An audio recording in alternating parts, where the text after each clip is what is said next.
but Bahubali actually give us the confidence to produce us. If you invest in money in the visual effects film, they get back the money. People didn't notice actually, which is AI generated, and all the creators, like directors and filmmakers, every other departments, they are able to express their idea using the concept art. Whether you are making a cinema or you are running an insurance firm or manufacturing. Every boardroom probably must be having the same conversation that invest in AI, but we don't see the results. Yeah, the problem is that most of the organization, because of the so much hype going on around AI, the discussion is more like let's do AI. It's not that why we are doing AI. I think if the organization really want to see the results, the question should be that why we want to use AI and what is the objective we want to achieve. So you give a prompt, AI give the response, then you use your experience, your thinking to cross-challenge it, that whether this is right, can it be done in this way, are you following the best practices? And so it always you go with an approach that it might be wrong, and once you always keep reminding that it might be wrong, you will keep on prompting, you will use the real prompt engineering to get the best output of it. You're an academy member, so any changes you've seen across the years? A lot of things are going to happen. What I'm predicting, maybe in because recently we had RRR got Academy Award, Oscar. This is TOI AIQ Talks.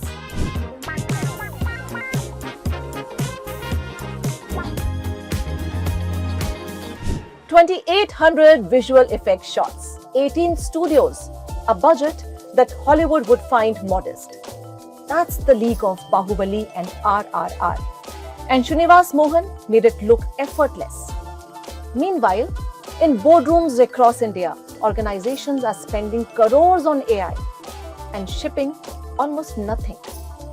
Today, the man behind these shots and one of India's sharpest voices on enterprise AI are in the same room. And it turns out they're solving the exact same problem. This is TOI AIQ Talks. I am Sonia Singh and you're watching TOI AIQ Talks. Two guests today, two completely different worlds, and one conversation I think will surprise you. First, 5 national awards for visual effects. The creative mind behind RRR, Bahubali 2.0 and Robot. Srinivas Mohan, welcome. Thank you. Tell us about yourself. So I started in 1997. I started as a computer programmer, and then I got to know that this visual effects, especially that time, slowly all the computers are coming into the field where required visual effects. So then I started learning that, and then from that time it's like gradually, no looking back. I'm helping all the creative directors. Excellent. We'll talk about the journey and someone I go to when I genuinely want to know about AI, not the hype, but the reality. Founder and CEO of ADROSONIC, our knowledge partner today. Mayank, welcome to you. Thank you. Tell us about your company. Yeah, so I'm Mayank, as I say, CEO and founder at ADROSONIC, and we use technology, data, and AI to help our customers to solve real business problems. And so that they can achieve operational efficiency and create a better experience for their customers. I founded it with Sonal in 2013, and with a simple belief that technology should be made accessible to everyone, irrespective of whether they are large enterprises or a small or medium enterprises, or whether they are technology experts. And today we are serving customers across UK, US, Latin America, helping them to innovate, transform, and preparing them for an AI-ready future. Here's a thread I want to pull in this discussion. AI is changing how serious work gets done in the boardroom as well as in theaters. So we have these two guests here. Let's see how close these two worlds really are. And Srinivas, let's start with you. Last 25 years, you started in 1997. Yep. 2026 now. So how would you explain the modifications, the innovations in VFX? I remember you telling us that you used to make the effects frame by hand. Yeah. So in 25 years back, actually, if you see in the overall world, it's all started with very optical effects. Like there is no computers that time. So very, I can say it's like a very minimal they started. Then when computers came in, especially in India, uh, whoever doing that optical, like a manual effects, frame by frame, which they do on the negative, they draw frame on frame by frame. One artist will sit on draw that. A tedious job. Yeah, it's very Yet tedious job. creative. Yeah, but that is on the they take a one small frame and then they draw the mat. So that's how they used to do. So then after that, when computers introduced, the main problem in India, especially what happened, the people who, artists who are doing the optical effects, they are not able to transfer into the digital world. So there is totally cut off. So who are doing the optical visual effects, optical based. So uh, when we came in 1997, there are computers, they are able to do some work, but we don't have, that time, we don't have any film experience, how to handle the film people. Uh, so what happened that there is a huge gap. So then we started producing some content with the whatever knowledge we have. But when we enter into the film industry with the computer software knowledge, so they are not able to, actually there is a lot of gap and it didn't work out well.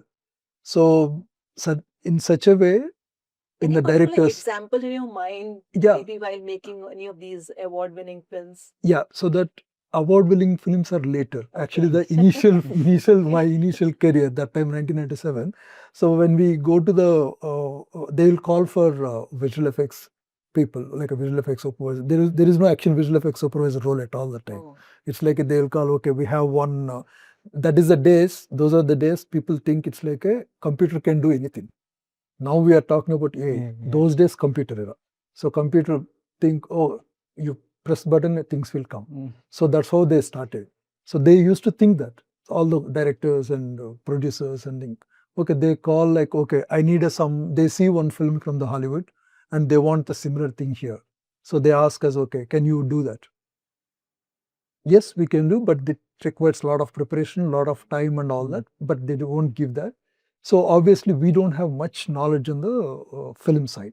So overall what happened, when we started producing, they are not liking, and to understand the world, it took almost like 6-7 years for us to VFX people to understand them and they understand here.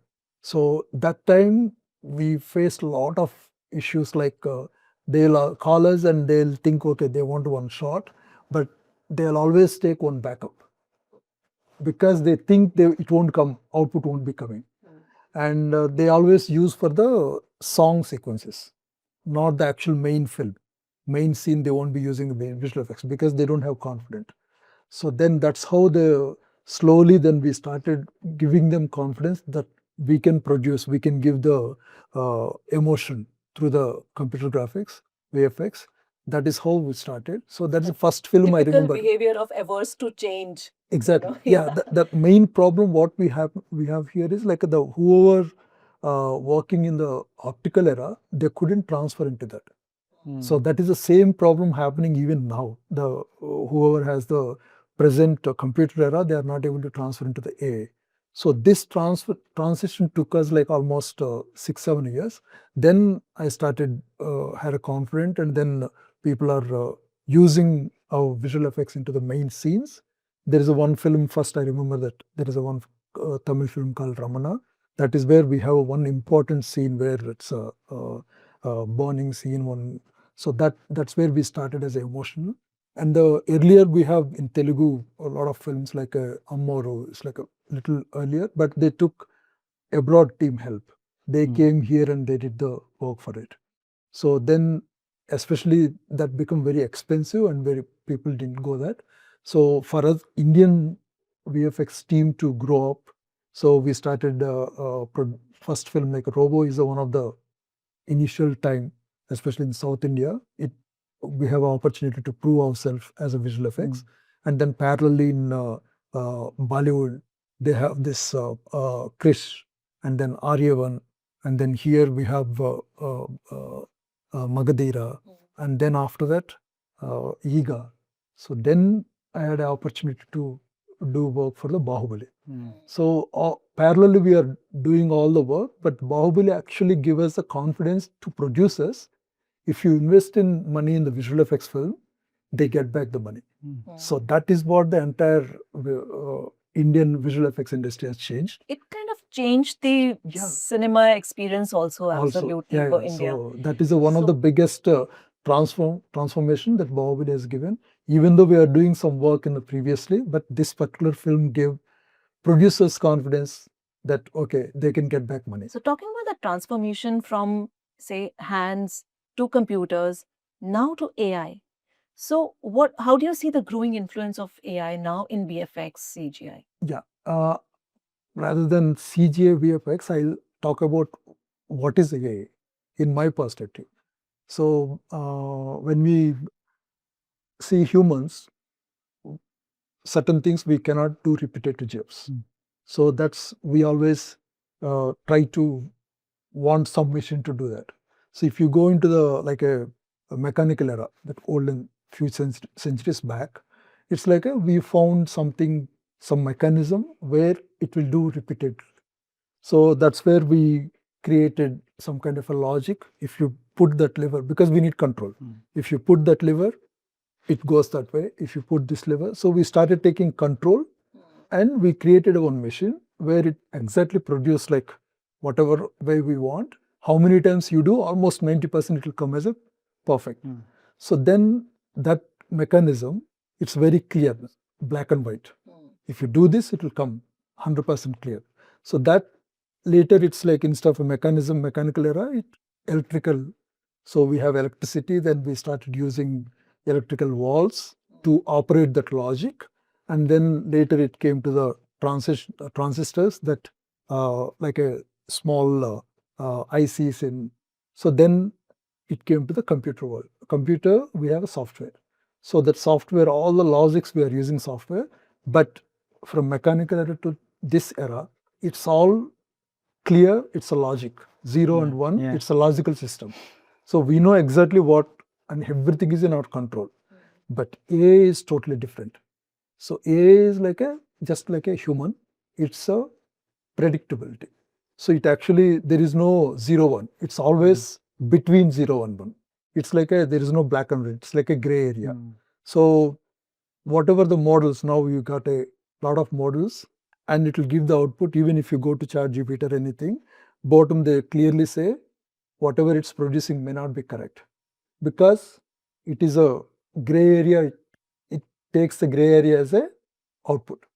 So now the problem, what happened, we have in the computer, previously whatever it says, we believe that. Like if you say calculator, it's believe that it's perfect. We are so used to that dependency and so accuracy. Now we have the same computer, but in a different program, it's saying may not be correct. So we don't know what to believe. Now we are in that stage where what need to be believed. So like we have two systems. One is a logical system. The other one is like a totally predictable system, which is like a human. So my perspective, AI is actually another human. If you think as AI as a human, then it's like a companion. So you are hiring one person. Then you know when you are hiring, what is the capability of that. So when you train the model, when you select the model, this model has this much capability. So then you know you use it for. So this gets my next question, which says that how do you envisage a future unfolding now with AI in cinemas? Yes. Before, in the cinema, but this overall logical, if you think of that, the models which we are training, AI means at present, we need to train one model, which that is a knowledge we get from everybody's, and we steal all the people knowledge and we train that. And one big company from the world, because that's very expensive. So they train all the models, all the data, and keep that model with them. And it's a generalized model. And now they will provide it to you. For us, we have a very, human has a very nice tendency, like if one person who is better than you, you try to attract. That's so this AI model, obviously it is trained in some more knowledge, and we start attracting, and we think that is a superior, and we start using them, even we don't know whether it's required or not. Even though we require very small portion, we try to use that, and it's like a very attractive way we use them. So that is what it's actually, entire present systems are like that. So what we really required is we need a specialized system where you really require, not the big model, specialized model only for that small portion of the thing what you require. So that kind of a system, I think, slowly evolve. So that is where it's like your companion. So again, overall, if you see into our visual effects industry, we have started using AI. So when you asked about the AI, so in 2 years back, I think there is one film I did, which is called Indian 2, where three artists, they passed away in pandemic. So obviously we have shot that 70% of them using them in the film. So the remaining 30% we have to recreate. So that's where that AI got the advantage. I took advantage of them, and people didn't notice actually, which is AI generated. And so what we did is we trained the existing material which is there in the film, and then finally when we used one other artist to perform, and we replaced the all the generated CG, AI generated part. We replaced his face. It worked out well. And now, actually, in fact, we started using AI in in the industry, film industry, but not really like a extensive final outputs. So where we are using is we are using rotoscoping, and then for the relighting part, and then some of the places where depth of field, if you want to change, and matte paintings, and mainly the most of the advantage at present what we are having the AI is that all the creators, like directors and filmmakers, every other departments, they are able to express their idea using the concept art.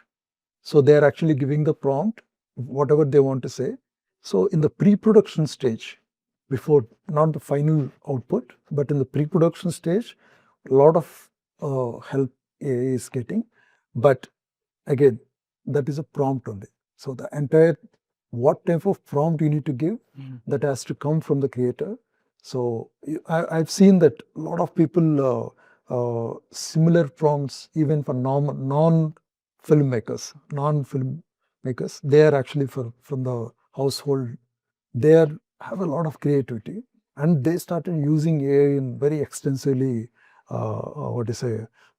Giving the prompts and getting the images, but they are all good for just for they're getting the more views and everything. One thing it become very evident. AI, when you say AI, if they're using an AI product in the final output, it's cheap. There is no value for it. That is what we need to really, really think of it. Of course, we should use that AI as a companion in some small portions, but not as a final product. When I say that, yeah, sorry. So last, before I bring Mayank in, any AI experiment that you've done that you're very excited about, and one thing that you would never ever want to hand it over to AI to work on, or you feel that this will not work with AI? Yeah, and the first thing won't work is that AI is the another person.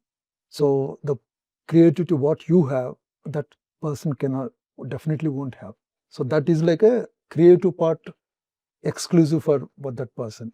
And the one thing which we need to remember is anything, whatever you are doing one job, if other person is doing the same job, so then if they produce similar output of what you are doing, that means that job will go off. Yeah. That will be AI will be taking over.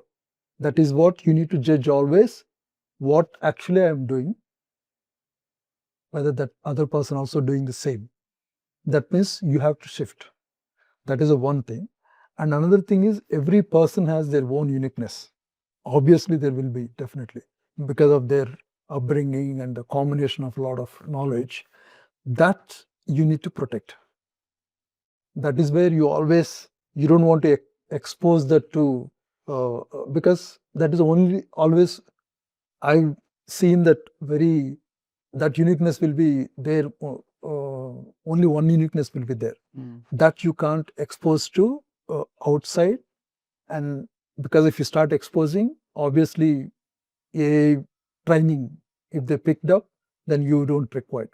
So this is the one of the very important thing. And the other one, the excited about, like what AI which I am working on. So basically, we have just imagine one person who is full knowledgeable person with you. So what you will do? So that is what exactly I remember. I thought of doing that, which is my childhood dream, which I want to create some kind of a human brain with the digital human brain. So that is what now I had a advantage of, like I have a cloud or even ChatGPT. So all these programs, I don't need to really do programming, even though I'm a programmer, but I don't need to do. So I just need to design. So the design which I'm working, so which I did that. So the main, what is the difference between the existing models and this model which I'm working on? So this is like so far actually, earlier what I told, all the other models, which is trained and it cannot train back.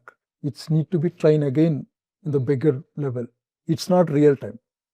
But what my model, what I'm doing, that what I designed that program is, it actually train real-time data. It takes the real-time data. It's just like a human. It takes the real-time data. It updates that. There is no back propagation like how the other models have. So this almost like since 2 years back, I'm working on it, and I prepared one good mechanism and the program for it, and I'm waiting for I applied for patent, so that is going to come. Mayank, if we take what Srinivas just said here and if we remove the glamour of cinema, do you actually see the issues happening across all boardrooms right now, like scaling complex work, doing it fast, doing it on constrained budgets? Where is the issue? No, whether you are in making a cinema or you are running an insurance firm or manufacturing, the problem is same everywhere. Everyone has a budget constraint. People want to do more, and that's where actually AI can help. But only if we see it. It's not just a tool. We need to the organization need to find the area or the problem area where it can actually improve your efficiency. Like it is not just that it can fit in everywhere. So the more you can do more because it can process a lot of information. So for example, if the decision making process in your organization is slowing you down, you can make it faster by identifying, okay, where actually it stops, how much information we are analyzing. Now you can analyze all the information on a click of a button. So there are a lot of areas you need to understand your whole organization workflow from end to end, how it works, and then look at that, what are the areas you want to automate or improvise or make it efficient with the help of AI. So then you can definitely achieve the success. I get it, but every boardroom probably must be having the same conversation that invest in AI, invest in AI, but we don't see the results. Yeah, the problem is that most of the organization, because of the so much hype going on around AI, the discussion is more like let's do AI. It's not that why we are doing AI. I think if the organization really want to see the results, the question should be that why we want to use AI and what is the objective we want to achieve. So it should not start with let's write an AI strategy for the organization. It should start with the question that okay, with these are the problem. Let's say my invoice processing is very cumbersome. It takes a lot of it is not very efficient, or my customer onboarding is not very efficient. So these are the areas where there is a repeatable task. It takes a lot of manpower. It takes a lot of time to process, and we want to use a tool, which is AI, which is available, and an amazing technology to bring efficiency. Then the success will be there. But the problem is that most of the organization are feeling there is a fear of missing out in the boardroom, and you just want to go ahead, and everyone wants to win this race. So there is a race. You all are in race, whether you want to be part of that race or you don't want to be part of the race. The whole hype has forced you to be in that race, and that's why you just want to do AI. And when you want to do something without actually knowing why you are doing it, it's hard to imagine that you will get that result. So result will be there if you first define the. If you want to make it clear to the audience, maybe someone in the audience is actually having an organization, having an issue, thinking that they're behind on AI. They've probably sat through demos, seen the pitches, heard them, but still they're not convinced. So what is the first step they should actually take towards AI? If I say, give a very practical and realistic advice, my advice will be that you first look at your end-to-end flow or journey of your organization, and just identify one problem, just one problem which is you are facing, say, every week, or daily. If not daily, at least a weekly problem, and then start from there. You start small. You will see the result of implementing AI. So for example, if you say that okay, my invoice processing is too manual, I want to implement it, say automate the whole process, or my there are multiple data entry or multiple systems we are using, so let's automate this process. You start from one problem. Don't think, don't go that big bang approach. Once you see that working, there will be a belief. Then similarly you can start doing more incrementally, and that will give you momentum. And once you start automating more and more, then there will be an impact. So that's again my very practical advice will be that let's start small and use it incrementally, and use it in the area where it is more impactful and more efficient for your business, and where you can measure the actual results. So, Srinivas, does it match your experience also, and probably the same learning curve in cinema also? So in AI, especially VFX industry, using AI in the commercial part is a still biggest issue, because the whatever we at present the AI is which can produce, it's not there is no clarity on it. It produces, sometimes it's good, sometimes it cannot. So we don't know how much it does good. So if you take an example like rotoscoping, so normally when we do business, so we take one work and we put man hours. This will take this many man hours, and this will cost this much. So based on that, we'll do the bidding. Like a VFX studios, they do the bidding. But when we try to, some of the tasks actually AI is doing, but the problem is that sometimes it do good, sometimes it won't. So when we, based on that, it's very tough for us to budget, timing and budget. So that is one of the issue. That's why we are not able to incorporate AI into the actual business pipeline. It's not standard yet. And issues is what we are looking forward to now, because this is the moment that I have also been looking forward to. It is called the ADROSONIC Spotlight. Here, we'll talk about a problem, a real problem, a concrete problem that Srinivas is going to hand over to Mayank. And Mayank, you're going to give us an AI fix on it. Okay. So let's start. Okay. So I'll give you real interesting problem. Okay. So just imagine in my VFX film, so I have thousands of shots. It's almost like film is going to release soon. And shots have come, and those shots for review. Like from the 18 studios, they delivered the shots, and for our job is like to give the creative input to them. So each shot has like a different format and different versioning number. If you see my team, they will take like thousands of shots if you want to correct them and put them in order and everything, make it ready to creative review. It takes a lot of time. I don't think so we can able to handle that. Just give me from your perspective how you can able to fix it in AI. Okay. So it's like a pile load of work, and now AI needs to fix it. Yeah. So when you look at this, problem, the way I will look at this problem is more like a human productivity problem. So your team is a team of creators, and actually, when you elaborated your problem to me, they are spending most of their time in collecting information, sorting it out, prioritizing, or even finding out where is the defect which has been broken. So all this is not creativity. The creativity has not even started, and they are already over exhausted. So what technology or what AI can help here is that you can have an AI intake layer and an orchestration layer, and you add all these your input to that with an expected set of output what you are expecting, and within few seconds it can give you the right uh, expected, it can match against the expected output. It can also tell you what are the areas you need to focus if there is any file which is broken, or there is any defects, or what is, so you immediately, your team will know where to focus rather than going by every record bit by bit. So but this is automation, right? It gives you a result and they know where to focus. The real game changer, or I will say that the real value of AI is that it will now also look at your deadline, and it will analyze against the deadline, okay, what are the areas where you should focus first.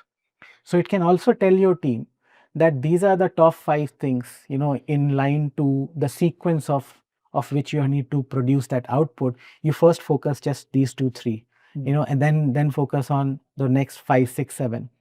So it is not only done the administrative work of sorting it out, telling you where to focus, but it has also prioritized the work for you. So now your workforce is doing the creative part for which they were hired. They are not spending the time into the administrative part. That's where I see the real game change of this AI is that it's going to take away all the overhead and non-productive task of any human being, and the humans can will mainly focus on the part that is their actual job. So a creator actual job is creativity, not the sorting of the file or looking at, or defining the sequence or prioritizing it. So that all things you are augmenting to AI, and you are focusing on what you should be doing. So this can be done through building an AI intake layer along with the orchestration layer and creating that model. So that's how I will solve it.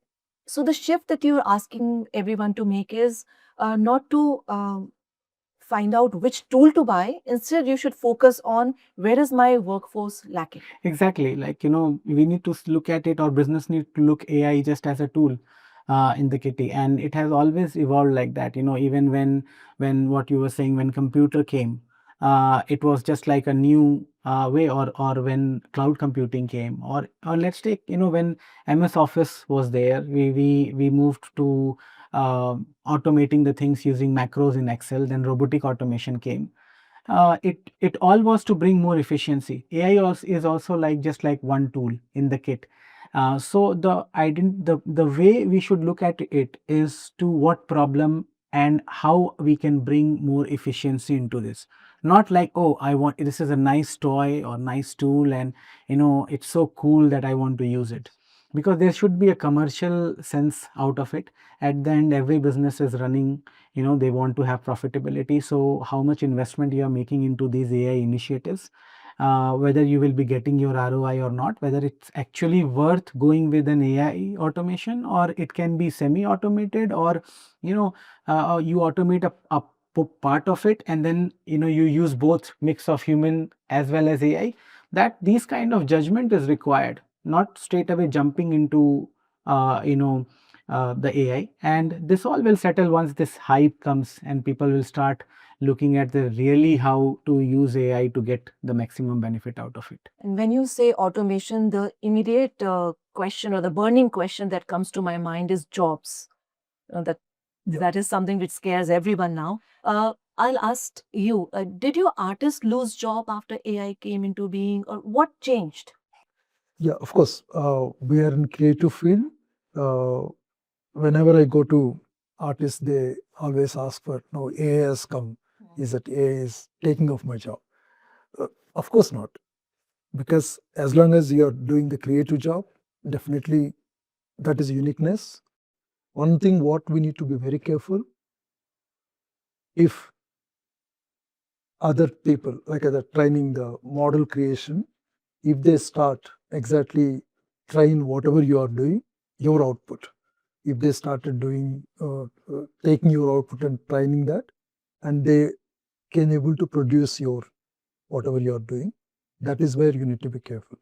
So, and then another thing, you always cross check one time, whatever you are producing, whatever you are creating, if another artist also doing the similar thing, if it's the same, that means it's a repetitive job. You are not actually creation. You are also copying something, because obviously creation is it's a very thin line where it's uh, because you are also getting some inspiration from others and you are creating. It's like a mixing of some other things. So same thing AI also is doing. So you need to be careful that always judge whether what you are doing is like a real real creation, not just copying, pasting. So as long as if you are that level, then you don't need to worry. Your jobs are safe. But if you are not, if you are doing the like a lazy and if you start doing the repeated jobs, sometimes you don't know, but you always cross check. That is a Mayank, if talking about jobs, like if we scale that up, not a VFX studio, maybe a place where with a workforce of thousands across multiple functions, what is your honest take? Look, honestly, if I tell you, some jobs will go, right? But there will be new opportunities as well. It just like if I go back to the old analogy of being when the computer came, all the typewriters job, they thought that all the typewriters writers will lose their job, but they found a new way of doing it. So it's more going to bring the shift in the way people are working, especially in the administrative side of it, where it is very repetitive and non-value adding job. That's where I see that there will be impact. But the analysis part of it, how you are interpreting the information, how you are using AI to get the maximum out of it, there will be new jobs that will emerge. So overall, my take will be that humans, as a humans, we are more intelligent. We need to adapt it and evolve with that. So if I say that people will not lose their job if they adapt to AI, but definitely if I adapt to AI and if you don't adapt to AI, then you will lose your job. So Great. it will be with those who adapt and evolve. They will not lose their job. In fact, they will get more opportunities. Now, about making mistakes. Humans make mistakes. AI can also make mistake. Stakes are diverging here. If a bad shot is shot maybe in a AI film or something, you can reshoot it. But when it comes to companies, any bad decision by AI and then you lose a client, where does this fix now? Uh, you know, I really like one thing that Srinivas initially said, that when a new tool comes, or when you find someone who is more intelligent or who has more knowledge, you get attracted towards it. And the same is happening with the AI as a tool. And at the same time, we also know that the answer that AI is giving is based on the data it is having. And the whole set of data that it having, which is processing and giving you a gray answer, right? And then asking you to validate yourself. So the biggest mistake an organization will do is to trust that data. exactly. If you are trusting what AI is giving you, then that is not AI is for. It's not more intelligent than you. So it should be used as a very good, you know, uh, administrator or your companion who can quickly analyze the data and give you more all different options, but the accountability and the judgment aspect needs to remain with the human. So as far as that remains, you will not do mistake, you will take better decisions with the help of AI. But if you outsource it completely, then there is a risk, and there will be a risk. You will definitely see the problems out of it. And so the message is that as a human, we need to outsource the repetitive work or administrative work, not our thinking. Talking about outsourcing only, where is one thing where AI is not delivering yet? Maybe the difference between what we were projecting it and the reality. Yeah, a lot of time, especially in creative field, whatever outside people think it's like AI can create beautiful movies. Like if you go normal person who has a like who is doing a software, but he has a nice thoughts like a creative thoughts. So he can actually now go to the sites where he can create a model. Sorry, he can create a movie file based on his imagination. But that doesn't mean to say like it is actually producing big like a final film quality. So that is where the lot of uh, mistake and a lot of judgment happen. But in our real world, especially as a practical, we have not, especially in film field, we have not reached to that level where we can use that as a final pixel. Still, we are using that into the pre-production level, but not as a final pixel. Are there any places where AI is not delivering yet in boardrooms and companies? It's the people aspect. So I always say when I, in ADROSONIC as well to my everyone that technology is easy, people is hard. So AI is good at, processing the information. But as a human, in what context we will take the decision, that will vary, right? So for example, if I have to take a decision on in terms of the capital allocation, I will give AI different scenarios, say that, and different options of how should I allocate my capital, whether it should be invested to set up a new subsidiary or setting up a new, investing more in the sales function or strengthening my delivery capability. And it can give you different various permutation combination. But it cannot tell you that, what decision it should take, because it does not know as a human how I am thinking, how my workforce is, what is, in what context I am operating. So where it will not deliver is when you add the human context, because humans take decision, there are a lot of aspect behind it. It can be, your fear, your ambition, your organizational politics. These all aspects need to be considered when you are running any organization. In one word, if you want me to define, it's empathy. So AI can give you information, but it cannot give you empathy of understanding others' perspective. So if I have to take a decision for my organization, I need to take that decision in the context of understanding my people, my customers. And that AI can't do, because every organization has their own people, their own customers. So that empathy element AI can't solve. And that's where the success will be when you combine these. AI and empathy, if you combine this together, that's where the real success is. So, all this while we've spoken about what AI has been doing and it can do.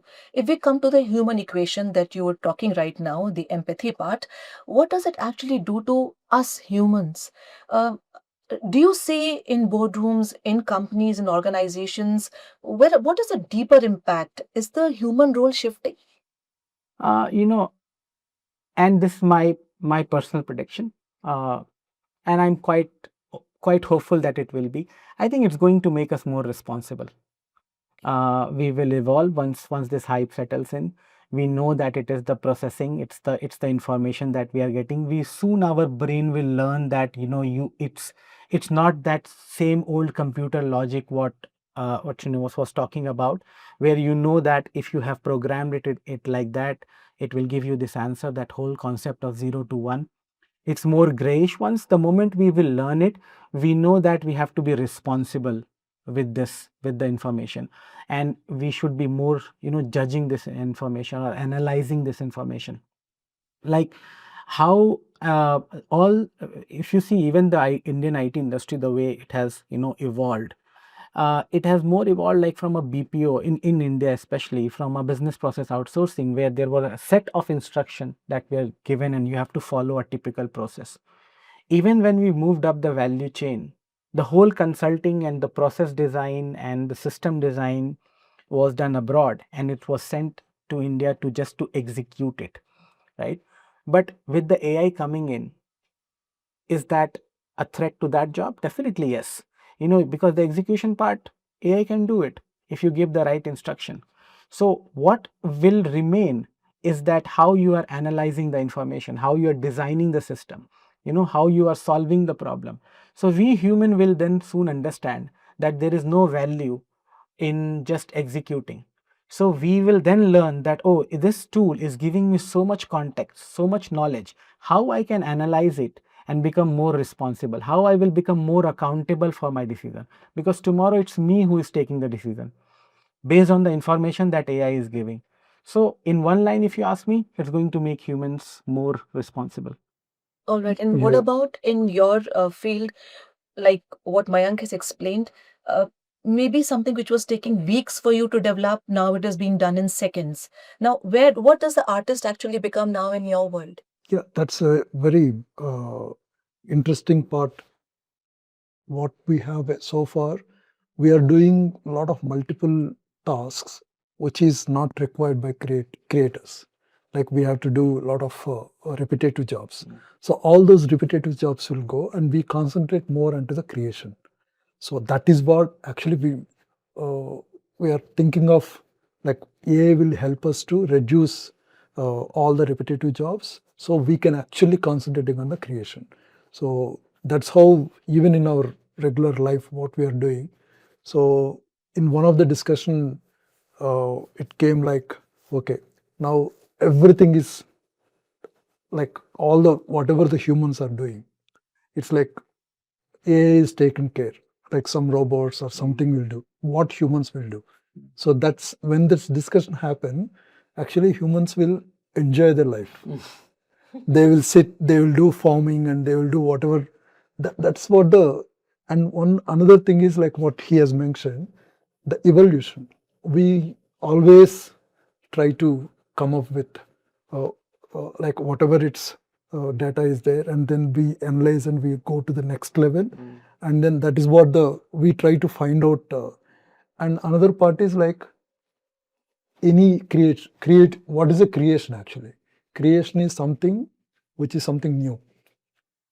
New is always anytime something is getting old, we always need to create something new. So that creation could be that maybe now when we watch content, there are categories. What will happen next? Yeah, that's a interesting thing when you think about, like example, if you go to Netflix. So Netflix, when you go, you always generally go as a like You a can choose a genre. genre or category or something. So what will happen in the future soon? It's like a you think of like a okay, I want to see something fresh which I have in mind. So imagine like there is a space. So from the space, one alien is coming here and playing with the kid. So you start dictating that, and it slowly starts forming that characters, and it will create a one kind of a storyline, and very with minimal thing. So you start dictating, and it's like a next chapter. I want to have some kind of a action sequence here, and then it will create some ideas, and you speak to that, and so finally it will have a one skeleton overall. Then you say, okay, I want to create a movie based on that. It will maybe 10-15 minutes. It will generate entire one movie for you. So you start enjoying that. It's like you are creating your own movie and you'll watch. So this That is kind of scares me also, that till now whatever you think about any product and then you start seeing the ads. I mean, how did my phone come to know that I was thinking about this particular thing?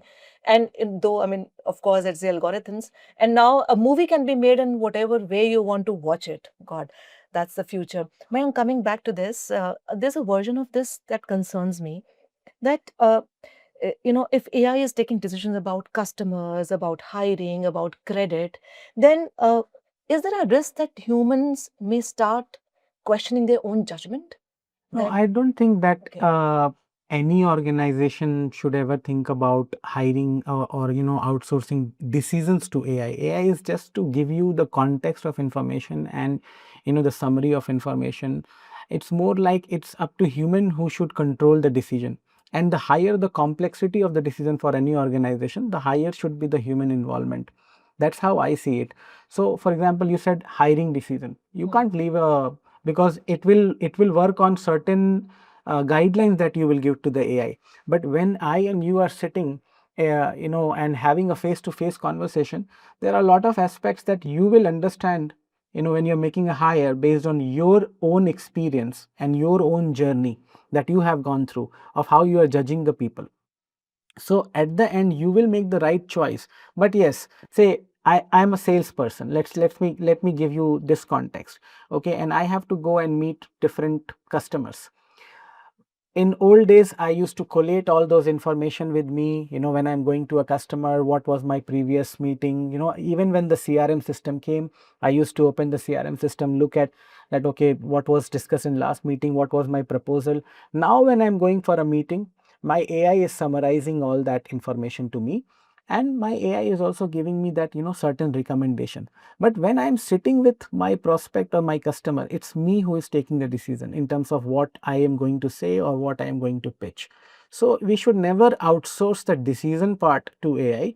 We should just use it as an information that it is summarizing. And that is what I am also encouraging inside Adrosonic as well, is encouraging everyone to challenge AI. So you give a prompt, AI give the response, then you use your experience, your thinking to cross challenge it, that whether this is right, can it be done in this way, are you following the best practices. And so it always, you go with an approach that it might be wrong. And once you always keep reminding that it might be wrong, you will keep on prompting, you will use the real prompt engineering to get the best output of it. So your analysis, your decision making ability has to remain with the human. Last question then, will AI replace humans? Or are we building AI that will make humans sharper? I will say that AI's real value is not there. Okay. I will say that AI's real value is not there to make technology smarter. Okay. We are, this is a technology, and this technology is not there to make tech smart. We need to make people more smart. So I see that the real value of AI will come in any organization when people will get more smarter because they are outsourcing all those administrative and repetitive work to a technology. So the real purpose is not to make the technology smart, but the real purpose is to make people smart. And that's where the real value of AI will be. All right. And you want to add something to this? Yeah. Yeah. So definitely AI will make humans smarter. And that is it will support. As long as if you think AI is a companion, it will help you. You're an academy member. Yeah. So any changes you've seen across the years? Yeah, now I'm lot of things are going to happen. What I'm predicting, maybe in because recently we had RRR got Academy Award, Oscar. So I'm seeing in this AI process now. I think in future, so we'll see one award for in AI category, like maybe AI artist, AI actor, or AI film, or something. I think it will be there. So, and one another thing which I want to point out here regarding the how India progressed uh, from since 30 years back and now how it is going towards AI. So my side, I have one analyzation. It's basically when we saw that 30 years back, 40 years back, so we had opportunity to develop or uh, created jobs for the software industry. So government has taken very good initiative to institutes and boost up a lot of industry to create a job, create a software engineer. But the one thing what I we realized is like, so they didn't concentrate on the content creators, like a content creators, like a IP side. So they started giving more priority to the like a outsource, like a labor-oriented jobs. So now at present, if you see in software industry, so most of the software industry, what we have in the software creators, they are all like very, they are not able to actually create anything like IP. So one thing which I saw now, which is like a just happening, because now they understand, India understand that software is not working out well, like it's going to, like AI is taking over. So they take an initiative of boosting the creative industry. That is a AVGC. So it's like a that industry, AVGC industry, which is just started like a, I think 3-4 years back. Government has even given some funds to establish this industry, and they even started one IIT, Creative IIT, where it's actually started producing the like a education. So again, my advice in this part, so we don't want to go back to the same mistake what we did for the software industry. So we need to do parallelly, along with the education, we need to give more priority to the content creator, like a IP production team. That is one of the things which I just want to add to what Srinivas said, that one of the learning that we can also take from what happened, because we clearly missed that opportunity when there was a boom of outsourcing. We trained our engineers to execute because there were so many opportunities. What we could have done at that time is also develop that consulting capability or solution designing capability, and which we are catching up now. But at that time, it was the more focus was to produce engineers, and everyone were rushing towards going into the software industry and working for MNCs and all. And considering the economic situation at that time, it might That's be, good. it might be, it evolved. But I think we could have done that much early, maybe in early 2000s. But there is a greater part of it is that how we are optimizing or improving our education system as well. Exactly. So, for example, if you see, we are saying that IITs are producing the best brains of the country, and it's the world's toughest exams to crack. But what we are celebrating is the getting an entry to the IITs, right? But it actually, the journey starts when you get qualified to enter into the Indian Institute of Technology. Whereas the mindset is that once you qualify for IIT, you have won everything. So what happens in those 4 years, and when you come out of it, what is the purpose? Why you have entered to that tech institutes? What value you want to add once you are out of that technical institute? That mindset is needed. Even in the creative aspect of it, we need to encourage that kind of mindset. Then only it will help. So the conclusion is that the future is not about doing less with machines, it's about doing more, but with more human judgment. And the more you work with AI, you can become more sharper if you do it correct. Thank you so much, Srinivas Mohan, and thank you so much, Mayank, for joining us. And before we go, here is to all of you watching this. If your organization is turning AI from pilot to production, now is your chance to get into spotlight. Nominations are now open for the TOI AI Quotient Awards to be held this September. India's premier recognition platform for enterprises, startups, and leaders leading on AI. Head to the AIQ Awards microsite on Times of India and nominate yourself or your business today. We'll see you next time.